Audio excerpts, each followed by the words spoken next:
Hi hello welcome to Kiran TV news. నేను మీ హరీష్. ఓజస్ గంభీరా నిజంగా ఆ సాంగ్ రిలీజ్ చేసిన తర్వాత మైండ్ దొబ్బిందంతే. నిజంగా ఆ వైబ్లోంచి బయటికి రాలేకపోతున్నాం అంటే ఆలోచించండి. ఏదో అంటారు కదా, ఏదో ఒక ఆరా తిరుగుతున్నట్టుగా అనిపిస్తుంది. ఒక్క బిట్ ఫస్ట్ మీకు వినిపిస్తా, ఆ తర్వాత మాట్లాడదాం. మీకు కూడా అలాగే ఉందో లేదో చెప్పండి.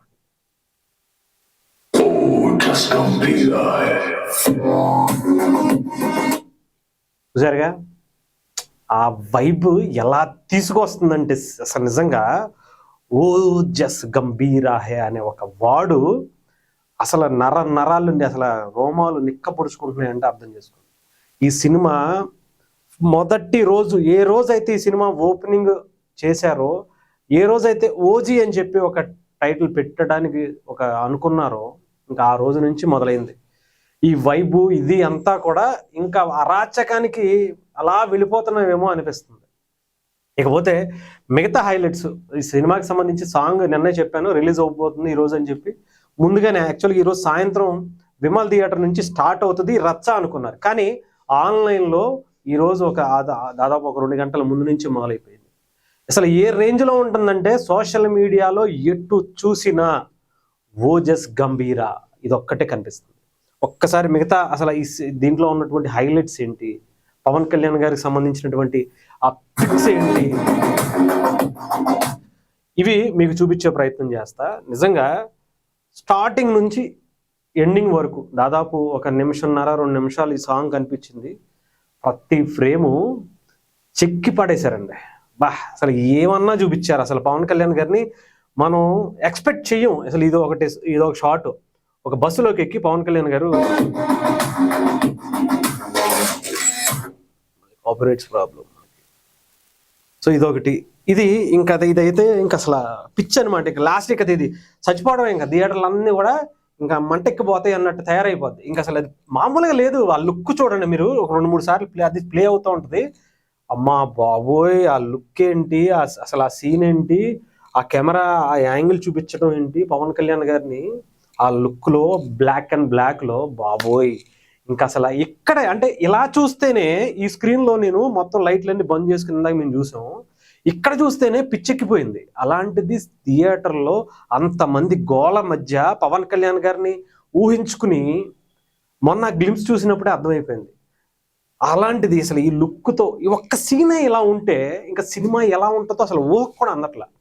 అంత మనకి పిచ్చెక్కేంత విధిగా ఉంది.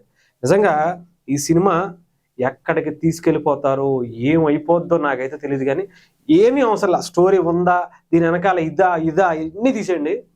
తమన్ గారి బ్యాక్గ్రౌండ్ మ్యూజిక్తో పవన్ కళ్యాణ్ గారు ఇలా ఈ లుక్లో నడిచొస్తే చాలు, ఆ సినిమా అంతా కూడా ఇంకా మొత్తం నాశనం. ఇంకా అందరూ దాంట్లో పడి కొట్టుకుపోయినట్టు అయిపోయినటువంటి పరిస్థితి అయిపోతుంది నాకు తెలిసి.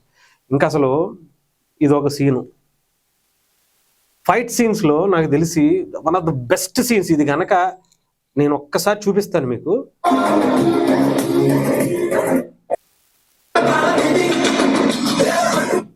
ఇక్కడ ఈ సీన్ చూడొచ్చు. కారు వేసుకుని బైక్ పైన ఆయన వెళ్తా ఉంటారు. ఆ తర్వాత కత్తి ఒకటి పట్టుకుని బాంబు విసిరేసి అక్కడ మీరు చూస్తే మీకు అర్థమైపోతుంది.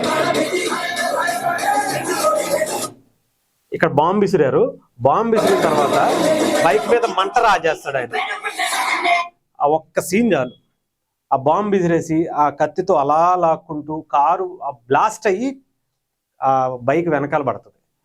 ఈ సినిమా ఆ సీన్లు కనుక పెడితే బాబోయ్, ఇలాంటి సీన్లు నిజంగా ఓజీలో ఉన్నాయంటేనే ఆలోచించండి. అసలు ఎలా ఉండబోతుంది, ఏం చేయబోతున్నారు, అసలు సుజిత్ ఏంటి, అసలు తన డైరెక్షన్. ఇప్పటికే మనం ఆ సినిమా చూసాం ప్రభాస్ గారిది. దాంట్లో ఉండేటువంటి ఫైట్ యాక్షన్ సీన్స్ హాలీవుడ్ రేంజ్లో చూపించాడు మనకి. అది జస్ట్ శాంపుల్ అనుకుందాం, నాకు తెలిసి ఇది ఫుల్ సినిమా అనుకోవచ్చు. ఇచ్చేస్తాడు, అందరికీ ఇచ్చేస్తాడు, ఒక రేంజ్లో ఇచ్చి పడేస్తాడు సుజిత్ గారు. మనకు అర్థమైపోతుంది ఈ సినిమాతో మనం ఏ రేంజ్లో పవన్ కళ్యాణ్ గారిని ఎంత పవర్ఫుల్ లుక్లో చూడాలనుకున్నామో ఆ కోరిక మనకి ఓజీతో తీర్చేస్తున్నాడు సుజిత్ గారు. తమన్ గారు, ఇప్పటి వరకు మీరు మీ జీవితంలో చేసినటువంటి ఆల్బమ్స్ అన్నీ ఒక ఎత్తు. నేను చెప్తున్నా కదా, మీరు ఈ సినిమాకి ఇచ్చినటువంటి బ్యాక్గ్రౌండ్ స్కోర్ మీ జీవితాన్ని మార్చేస్తుంది. అందులో ఎటువంటి సందేహం లేదు. ఆ హంగ్రీ చీత అనే టైటిల్ దగ్గర నుంచి మీరు ఓజీ మీద ఎంత పాజిటివ్గా ఉన్నారేంటి ప్రతి సందర్భంలో. అది వేరండి, ఆ సినిమా వేరు, అందరి లెక్కలో సరి చేసేస్తా. అసలు ఇప్పటి వరకు తమిళ్లో ఆ సినిమాని చూసారా, జైలర్లో ఉన్నటువంటి బ్యాక్గ్రౌండ్ మ్యూజిక్ ఇచ్చారు, ఇది అని మాట్లాడుకుంటున్నారని చెప్పినప్పుడే చాలా మందికి ఎంత కాన్ఫిడెంట్గా ఉన్నారేంటి, ఏదో చేయబోతున్నారులే అనుకున్నాం. కానీ ఇలా ఈ టైపులో ఇస్తాడని మాత్రం ఎవడు ఊహించలేదు బాబు. నిజంగా ఏం చేస్తారో కానీ సినిమా థియేటర్లో ఇలా గనక పడితే, అది కూడా 25వ తారీఖు వస్తుంది, సెప్టెంబర్ 25వ తారీఖు. వరుసగా హాలిడేస్, దసరా హాలిడేస్, ఇవన్నీ పాటుతో ఇటు సినిమా వస్తుంటే మీరు ఊహించండి సినిమా ఎక్కడికి వెళ్ళిపోతుందో. పవన్ కళ్యాణ్ గారు జస్ట్ అలా నడుచుకుంటూ వస్తేనే ఇలా ఉంటే ఇక మీరు ఆలోచించండి.